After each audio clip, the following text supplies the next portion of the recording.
পতি পত্নী ও পাঙ্গার রিয়েলিটি সেটে একগুচ্ছ টিভি তারকাকে দেখা গেছে। অভিকাকে তার হাজব্যান্ড মিলিন্দের সাথে অ্যান্টি নেই। অভিকা গাঢ় বেগুনি কালারের লেহেঙ্গা পরেছিলেন, যেখানে মিলিন্দ ইন্দো ওয়েস্টার্ন আউটফিটে পরেছিলেন। অ্যাক্ট্রেস রুবিনা দিলকো তার হাজব্যান্ডের সাথে অ্যান্টি নেই। রুবিনা একেবারে নিউ ব্রাইড লুকে ধরা দেয়। বরাবরের মতো রুবিনাকে খুবই কিউট দেখাচ্ছিল।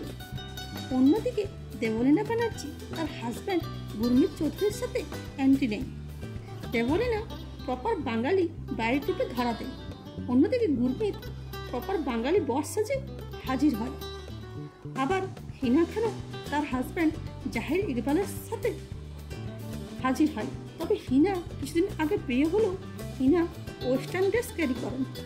প্রত্যেকে এই সেটে খুবই এনজয় করতে দেখা গেছে। এরকম ভিডিও পেতে চ্যানেলটাকে লাইক, শেয়ার ও সাবস্ক্রাইব করুন। তার ফেসবুক, ইনস্টা থেকে দেখে থাকলে ফলো করুন। Thanks for watching.